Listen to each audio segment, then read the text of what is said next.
Incredible.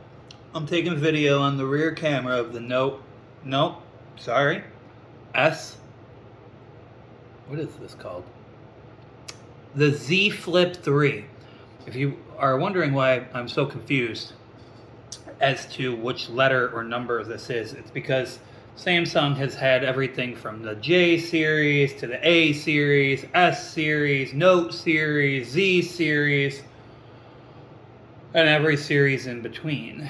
So, um, pros and cons, though, of this, you know, I can eat my food, I can record my podcast, I can talk about the innovation of technology as a whole while drinking a Mai Tai completely hands-free, which is awesome. We're going to see how the video turns out after this, see how the lenses compare. Things I like, things I don't like, though, you know. Once you go from 180 or 108 megapixels, remember, I'm just a random guy doing random things, talking about random shit. But I don't claim to be a tech wizard or a genius. Just a random guy, you know. If you like the video, subscribe to Random Guy Reviews Random Shit. It's pretty good. I like it. I'm in it. If you like me, pretty cool. Anyway, back to the Z Flip 3. So the predecessors of the Z Flip were astronomically failed in comparison to this one. You know, we had the recall on the first one with the peel off screen. Wah, wah. Sorry, Samsung. That was a big flop. I'm a huge Samsung advocate. I've been a Note series guy my entire life. And the one con is when you go from a 108 megapixel camera on a Note 20 Ultra, with incredible S Pen support, I might add, probably one of the most dominating devices in the game until the S21 Ultra came out, which is it's also pretty diabolical. The Qualcomm 888 processor does not hold anything back. It's pretty cool. Now with the Z Flip, you know, or Z Fold, sorry, there is a Z Flip, so don't get them confused. They're significantly different in price. You got this like triple 12 camera system, right? So I don't know how this looks on that camera, but tough for my followers to decide. By the way, shout out random review to Wegmans for the ingredients to make the homemade pepper steak oriental like dinner. You know, you get the ingredients and everything, and it's pretty simple to make it. Highly recommend, 8 out of 10. What I did, though, is I added sriracha and some more pepper to give it some more flavor. Not a lot of sriracha, just a little bit. Man, this Muay Thais are kicking my butt. Anyway, Drunk Guy Reviews Random Shit. This is the Samsung Fold, not Flip. And the crease was a big item in question. You know, a lot of people were having some issues about the crease ability.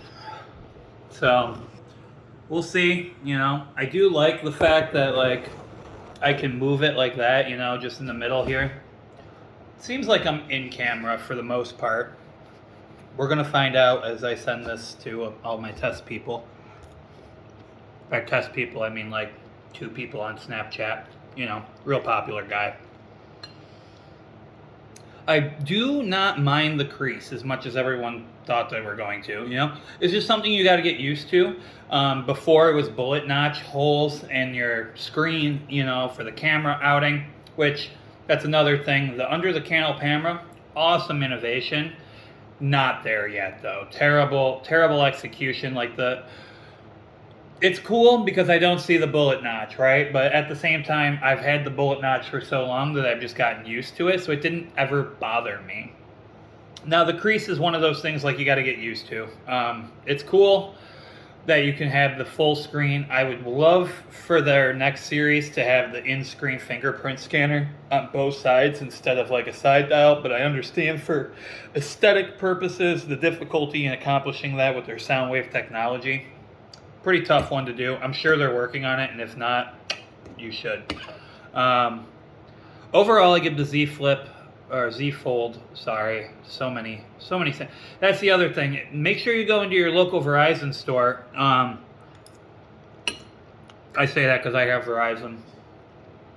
But whatever carrier you have, if you don't have Verizon, you probably should though. You know, even though their 5G is slower to develop, it is more accurate and concise in giving you that maximum output that you love and know from Verizon so much. If you're going to own this Z Fold 3 on any carrier, you're doing yourself a disservice by buying an $1,800 phone and having the $45 a month T-Mobile plan. Just saying, because you're not maximizing your device's full potential. Being that I worked at T-Mobile and I've worked for Verizon, well, cellular sales, not Verizon, but big difference. Big difference. So that's coming straight from the horse's mouth. Do what you want. I don't know much about AT&T. Remember, I'm just a random guy doing random reviews. Never worked for AT&T, but you know, we got no quarrels with their people, I guess. So, but don't do yourself a disservice if you're going to buy an $1,800 phone. Make sure you buy it on a Samsung promotion by trading in. Don't trade in your Note 20 if you have it. Keep your Note 20, I would say. Find like an S8 or an S9 you have laying around. If you're an avid Samsung user, you probably got one of these devices laying around somewhere. Trade that shit in, you know, for like at least up to $1,000 off the device. Then it makes it like $800. Much more affordable then.